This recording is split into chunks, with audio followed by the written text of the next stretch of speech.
Hello students, today we are going to discuss a very famous poem, that is A Slumber Did My Spirit Seal. This particular poem is written by William Wordsworth.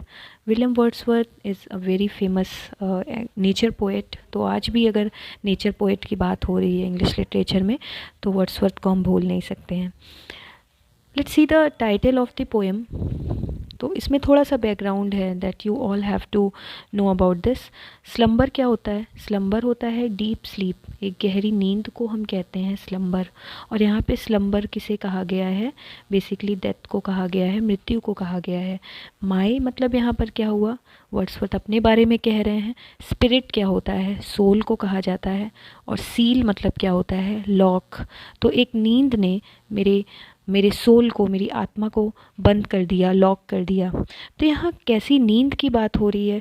यहाँ पे death की बात हो रही है. और किसकी death की बात हो रही है? बेसिकली यहाँ पे लूसी की डेथ के बारे में बात हो रही है. लूसी कौन है? तो यहाँ पे लूसी तो बेसिकली कुछ लोग कहते हैं, कुछ क्रिटिक्स कहते हैं कि लूसी इनकी बिलवेड थी, कुछ लोग कहते हैं लूसी इनकी बेटी थी. तो लूसी के बारे में कुछ बहुत कंफर्म नहीं है, लेकिन हम यहाँ पे इन्हें बिलवेड लेकर ही चलेंगे कि ये इनकी प्रेमिका थी लूसी. तो लूसी की डेथ के बारे में बेसिकली यहाँ पे बताया गया है. ठीक है, तो let's see the biography of William Wordsworth. So William Wordsworth born on 7th of April 1770 and death कब हुई थी? 23rd of April 1850. He was basically English romantic poet. Romantic poet कौन होते थे ये आपको ध्यान देना है. रोमांटिक पोएट नेचर के बारे में बात करते थे. ठीक है, रोमांटिक पोएट ज़्यादातर नेचर के बारे में बात करते थे. With Samuel Taylor Coleridge. तो ये कॉलरिज जिनके साथ के एक इनके फ्रेंड थे, पोएट थे. कॉलरिज भी बहुत फेमस पोएट है. इनके साथ मिलकर इन्होंने क्या लिखा था? लिरिकल बैलेड लिखा था. लिरिकल बैलेड लिखा था 1798 में. और 1798 से ही अगर हम बात करें तो यहाँ पे 1798 से ही रोमांटिक एज स्टार्ट हो गई थी. तो विलियम वर्ड्सवर्थ ही थे, और विलियम वर्ड्सवर्थ हम कह सकते हैं, और एस.टी. कॉलरिज, ये दोनों मिलकर इनका जॉइंट वर्क आया था लिरिकल बैलेड्स. उसको लिखने के बाद ही क्या हुआ था? रोमांटिक एज आ गई थी. रोमांटिक एज की कुछ खास बात अगर आप जानना चाहें तो ये है कि रोमांटिक एज में जो पोएम्स लिखी जाती थी नेचर के ऊपर, ये इसकी जो लैंग्वेज होती थी वो बहुत टफ़ नहीं होती थी. इसके पहले के जो पोइट्स थे वो बहुत ही टफ़ लैंग्वेज में जो है हमेशा एलिट क्लास के लिए एक पोएम लिखी जाती थी. लेकिन जब ये आ गए हम अब बात करें कि रोमांटिक एज के पहले कौन सी एज थी, तो वो थी neo classical. Neo classical as ऐसी एज थी जिसमें बहुत ज़्यादा रूल्स और रेगुलेशंस था. पोएम के अंदर मीटर का बहुत ज़्यादा यूज़ होना, राइम का बहुत यूज़ होना. लेकिन वर्ड्सवर्थ आए तो वर्ड्सवर्थ ने कहा कि पोएम को हम ऐसे नहीं लिखेंगे. पोएम को मैं सारी क्लास के लिए लिखूंगा, जिससे कि एक लोअर क्लास का भी इंसान पढ़ सके, मिडिल का भी पढ़ सके, अपर लेवल का भी पढ़ सके. यानी सारी क्लासेस के लिए मेरी पोएम होनी चाहिए, ऐसा कुछ इनके माइंड में था. Now the Lucy poems are a series of 5 poems composed by English romantic poet William Wordsworth 1772 1850. Between 1798 to 1801 इसी के बीच में लूसी पोएम्स आई थी. लूसी पोएम्स क्या थी? ये 5 पोएम्स का कलेक्शन था. 5 ऐसी पोएम थी जो लूसी के बारे में लिखी गई थी. अब अगर हम बात करें कि 5 लूसी पोएम्स के कलेक्शन में कौन कौन सी ऐसी पोएम थी जो लूसी पोएम थी. अब यहाँ पे देखिए पोएम्स का नाम है, तो ये आपको नोट डाउन करना है. Strange fits of passion have I known, ये पहली पोएम हो गई. She dwelt among the untrodden ways, second poem हो गई. I travelled among unknown man, this is the third poem. 3 years she grew in sun and shower, that is fourth poem. And slumber did my spirit seal. slumber did my spirit seal की ये बात है कि यहाँ पे Lucy word कहीं नहीं आया है. बाकी चारों पोएम में आपको लूसी वर्ड मिल जाएगा, लेकिन यहाँ पे slumber did my spirit seal में there is no the word Lucy such is repeated or such is used in this particular poem.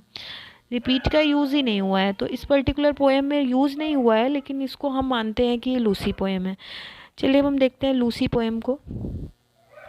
Introduction क्या है? This is one of the Lucy poems written by William Wordsworth. These poems have been dedicated to his beloved. तो the poet refers to death which is permanent sleep. Poet ने यहाँ पे permanent sleep death के बारे में बताया है। और the poet did not realise when his beloved Lucy slept for ever. For example she died, मतलब अब वो मर चुकी है और मरने के बाद का वो डिस्क्रिप्शन बता रहे हैं कि अब क्या हो रहा है। अब उनकी आत्मा, ऐसा लग रहा है कि कैद हो गई है, एक ऐसी नींद ने उनकी आत्मा को कैद कर दिया है। ठीक है। She had taken life for granted. यहाँ पे लूसी लाइफ को बहुत ही टेक इट फॉर ग्रांटेड लेती थी, उसे नहीं पता था कि मृत्यु क्या होती है। And realised this harsh truth of life after her death. और मृत्यु के बाद उसे पता चल जाता है कि ये भी एक सच्चाई है, मौत भी क्या है, एक सच्चाई है। पोएम देखिए। A slumber did my spirit seal, I had no human fears. एक नींद ने क्या किया, एक डीप स्लीप ने मेरी आत्मा को लॉक कर दिया। I had no human fears. Human fear क्या होता है? ह्यूमन फियर्स डेथ होती है, हम सब जानते हैं। मुझे किसी भी ह्यूमन फियर के बारे में पता नहीं था। मुझे किसी भी जो लोग जिससे डरते हैं उससे मुझे डर नहीं था। She seemed a thing that could not feel the touch of earthly years. She seemed a thing, क्योंकि लूसी मुझे ऐसी लगती थी, दैट कुड नॉट फील, कि मुझे लगता था कि उसकी कभी मौत नहीं होगी। दैट टच और अर्थली ईयर्स, और मुझे ऐसा नहीं कभी महसूस हुआ कि कभी ये भी क्या होगी, मिट्टी में समा जाएगी।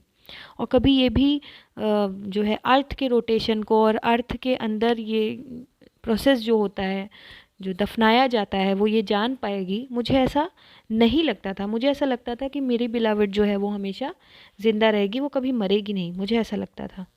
तो स्लम्बर मतलब स्लीप और स्पिरिट में सोल। यहाँ पे एक्सप्लेनेशन देखिए। The poet soul had drifted into deep sleep as he did not have any realization of the truth. He had taken life for granted and had never thought that one day that would take Lucy away from him. तो यहाँ poet ने life को for granted लिया था और उन्हें ये कभी नहीं पता, ये वो कभी नहीं सोचते थे कि लूसी यानी उनकी बिलवेड भी उनको कभी छोड़ के चली जाएगी।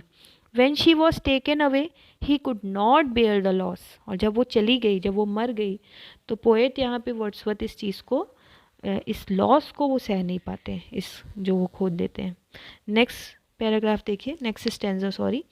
No motion has she now. अब उसके अंदर कोई मोशन नहीं है। क्यों नहीं है? क्योंकि उसकी मृत्यु हो गई है, शी इज़ नॉट डेड। तो अब वो मर गई है, उसके अंदर कोई मोशन नहीं है। नो फोर्स, कोई फोर्स नहीं है। She neither hears not sees, ना वो अब सुन सकती है ना देख सकती है। Rolled round in the earth diurnal course. Diurnal course क्या होता है? Daily rotation. यहाँ पे डायनल मतलब डेली, और अर्थ का जो डेली का रोटेशन होता है जिससे दिन और रात होता है, उसको कहा जा रहा है। Rolled round in earth diurnal course. अब वो घूमेगी, वो घूमेगी तो, लेकिन कैसे? जब अर्थ रोटेट होगी तब घूमेगी, क्योंकि अब वो क्या है, अपनी कब्र के अंदर है। With rocks and stones and trees. जैसे रॉक, स्टोन, ट्री जब अर्थ घूमता है तो घूमते हैं, वैसे ही अब लूसी भी, क्योंकि लूसी की कब्र अब ज़मीन के अंदर है, तो जब पृथ्वी घूमेगी तभी लूसी की जो कॉफिन है वो भी क्या होगी, घूमेगी। So the poet accept the truth that Lucy is no more. She is motionless, lifeless. She can not see nor hear. She has been buried in the earth. वो buried हो गई है, दफन हो गई है। She will assimilate into the earth. अब वो अर्थ में मिल गई है। And is rotating along with the earth. और अब अर्थ के साथ ही वो रोटेट होगी, घूमेगी। One day she will become one with this rock, stones, trees are a part of the earth. और एक दिन अब वो क्या हुआ है कि वो रॉक्स के साथ, स्टोन्स के साथ, ट्रीज़ के साथ मिल गई है, अर्थ के इन पार्ट्स के साथ वो भी मिल गई है, और वो भी वैसे ही घूमेगी जैसे ये लोग अर्थ के डायनल कोर्स के साथ घूमते हैं।